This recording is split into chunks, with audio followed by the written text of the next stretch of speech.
नमस्कार साथियों। हमने बहुत सारे वीडियोस ऐसे देखे और बनाए जिसमें शिक्षकों की समस्याओं को हाईलाइट किया गया है।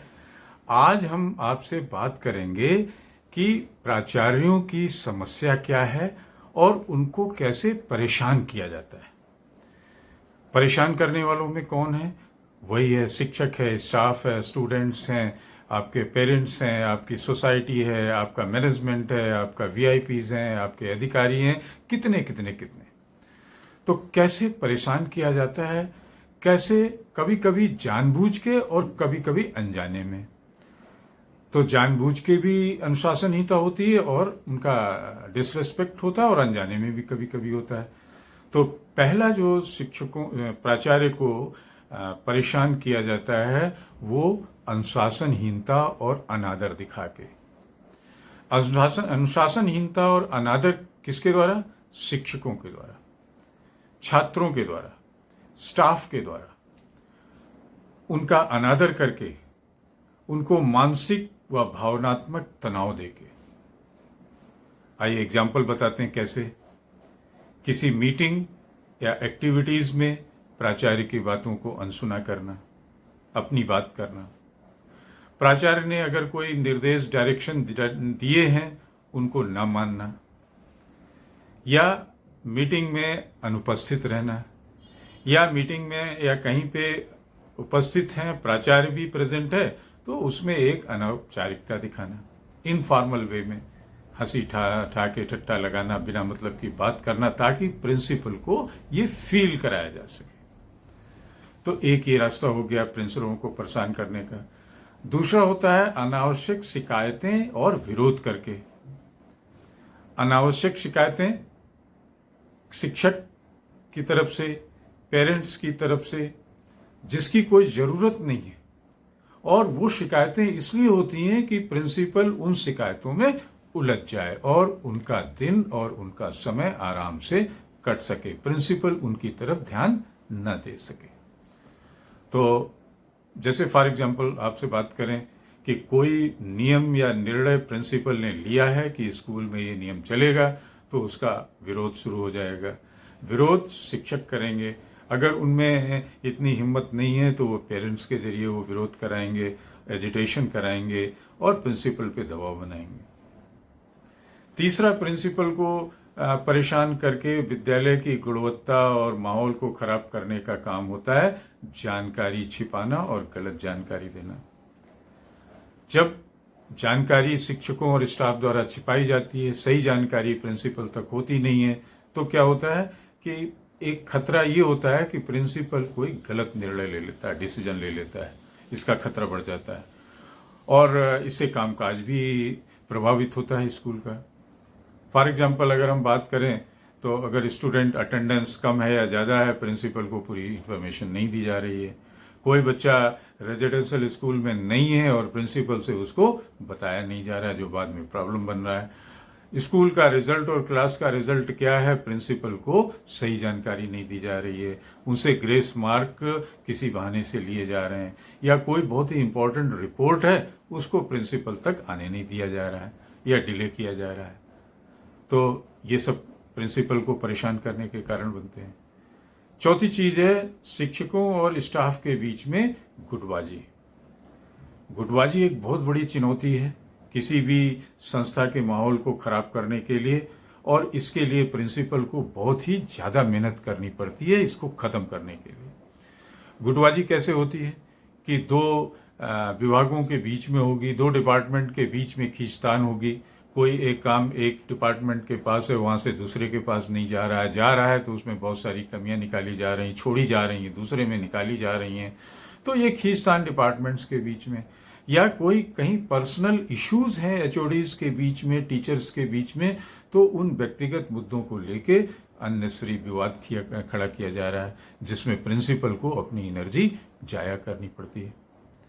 एक और चीज है जो प्रिंसिपलों को परेशान करने के लिए नॉर्मली स्कूलों और कॉलेजेस में होती है, वो है नॉन कोऑपरेशन, सहयोग की कमी, चाहे वो शिक्षकों की तरफ से हो या स्टाफ की तरफ से हो। प्रिंसिपल के निर्णयों योजनाओं में असहयोग होता है तो काम बड़ा जटिल बन जाता है। प्रिंसिपल को अतिरिक्त प्रयास करने पड़ते हैं, मानसिक तनाव होता है। आपको एग्जाम्पल दें कि कोई बहुत ही इम्पोर्टेंट कार्यक्रम का आयोजन हो रहा है स्कूल में, तो उसमें स्टाफ जो है समय से काम नहीं कर रहा है, स्टाफ उसमें कोऑपरेट नहीं कर रहा है, स्टाफ जो है प्रिंसिपल को एश्योर करके भी समय से काम नहीं पूरा कर रहा है। या दूसरी चीज़ कि टीचर्स क्लास में टाइम से नहीं जा रहे हैं, बार बार कहने के बाद भी नहीं जा रहे हैं, सहयोग नहीं कर रहे हैं, विभाग स्टाफ के काम में, ऑफिस में विभागीय काम में देरी कर रहे हैं, कोई रिपोर्ट या सूचना जानी है उसको नहीं भेज रहे हैं। तो ये सब चीज़ें प्रिंसिपल के लिए तनाव पैदा करती हैं। एक और रास्ता है छात्रों के माध्यम से प्रेशर डालना। जब खुद स्टाफ और शिक्षक और ये लोग अपनी उस एनर्जी या उसके काबिल अपने को नहीं समझते हैं, तो फिर बच्चों को बहकाते हैं, बच्चों को मिसगाइड करते हैं और किसी मुद्दे पे उकसा देते हैं। जैसे मैं एक रेजिडेंशियल स्कूल में था नवोदय में, तो एक शिक्षक मेस में जाने के बाद एक रोटी, जली हुई रोटी जानबूझ के उठा के और पूरे उसमें मेस में सिर्फ घूम के दिखाता था और जाके बैठ के खाता था। तो ये क्या था, बच्चों को उकसाना हो गया। तो उकसाने में क्या है, छात्रों में अनरेस्ट बढ़ता है कि जली रोटी खिलाई जा रही है। जब अनरेस्ट बढ़ता है तो फिर वो मूवमेंट करते हैं, प्राचार्य पे दबाव बनाते हैं। या ऐसे ही कुछ, मान लीजिए फीस बढ़ गई, तो फीस तो बढ़ना एक नेचुरल प्रोसेस है, लेकिन नहीं, अभिभावकों पे उसको मिसगाइड कर देना। कोई नीति, नई शिक्षा नीति आई है, उसके खिलाफ कोई एजिटेशन शुरुआत करा देना। तो ये बड़े एक सॉफ्ट हैंड्स होते हैं जिनको मिसगाइड कर सकते हैं ये लोग। एक और चीज है जो प्रिंसिपलों को जिससे परेशानी होती है या परेशान किया जाता है, वो शासनिक मामलों में देरी करना। कोई रिपोर्ट जानी है, समय से नहीं जा रही है, रिपोर्ट का डाटा मांगा जा रहा है, वो डेटा दिया नहीं जा रहा है या डिले किया जा रहा है। क्लस्टर से कोई सूचना जानी है तो क्लस्टर से सूचनाएं दूसरे स्कूल्स भेज रहे हैं, लेकिन वहां पे कंपाइल नहीं हो रही है। बहाना बनाया जा रहा है कि हमारे पास बहुत सारे काम हैं। तो एग्जाम्पल यही है कि रिपोर्ट नहीं जमा करेंगे, कार्यालय में काम के प्रति लापरवाही होगी, बैठक में शामिल नहीं होंगे, एक सर्टेन डेट होती है 20-21 तारीख तक सबकी सैलरी चली जानी चाहिए, नहीं जा रही है, कोई ना कोई उसमें बहाना बनाया जा रहा है। तो ये शासनिक मामलों में देरी भी प्राचार्य की परेशानी का कारण होता है। एक आठवीं चीज है कि पेरेंट्स और सोसाइटी से अनावश्यक दबाव। जब आप डायरेक्ट प्रिंसिपल से अपनी बात नहीं कह पा रहे हैं या कहते हैं या हिम्मत नहीं है, तो फिर उस मुद्दे को भड़काना शुरू हो जाता है। स्थितियां जटिल हो जाती हैं। भड़काने कैसे? पेरेंट्स को भड़काया गया, सोसाइटी के और भी लोगों को भड़काया गया कि प्रिंसिपल ये है, प्रिंसिपल वो है। तो और वो कोई जेन्युइन कार्य तो होता नहीं है, कोई नीति या निर्णय हुई उसके खिलाफ ये सब शिकायतें होती हैं और शिकायतों के साथ उसको प्रिंसिपल पे प्रेशर बनता है। एक और लास्ट चीज है कि कम्युनिकेशन गैप बनाना। प्रिंसिपल के साथ प्रॉपर कम्युनिकेट न करना, सही बात न बताना, प्रॉब्लम न बताना, कहीं बाहर जाके बताना, दूसरे लोगों के बीच में चर्चा करना, समूहों को एक ग्रुप बनाना, ग्रुप से उसको भड़काना। तो जैसे फॉर एग्जांपल या उचित संवाद न करना, ऑफिस वाले लोग हैं, फॉर एग्जांपल ईमेल आया, उसका जवाब जाना आधे घंटे में, वो सो रहे हैं, प्रिंसिपल को बताया नहीं जा रहा। कोई और भी इंफॉर्मेशन जानी नहीं जा रही है। जब प्रिंसिपल मीटिंग लेता है तो जेन्युइन रीजंस को वहां पे डिस्कस नहीं करना। तो ये सब चीजें ऐसी हैं कि जैसे इस तरीके से प्रिंसिपल्स को परेशान करते हैं। और परेशान करने से प्रिंसिपल में क्या होता है कि मानसिक और भावनात्मक तनाव बढ़ता है। तनाव बढ़ता है तो उसका या तो प्रिंसिपल अपने में परेशान होता है या फिर दूसरों को परेशान करना शुरू कर देता है। जब दूसरों को परेशान करना शुरू कर देता है, शिक्षकों को, बच्चों को, इनको, तब आप कहते हैं कि प्रिंसिपल इनह्यूमन है।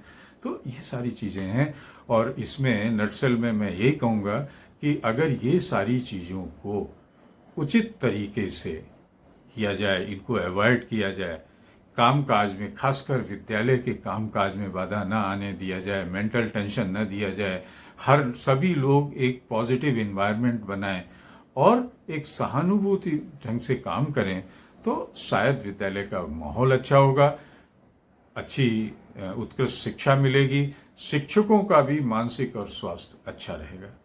तो साथियों, इसी के साथ आज के इस विषय पे आपको याद दिला दें, अपने चैनल को @Mr. Sudeep 104 को जरूर शेयर एंड सब्सक्राइब करें। नमस्कार, फिर मिलेंगे।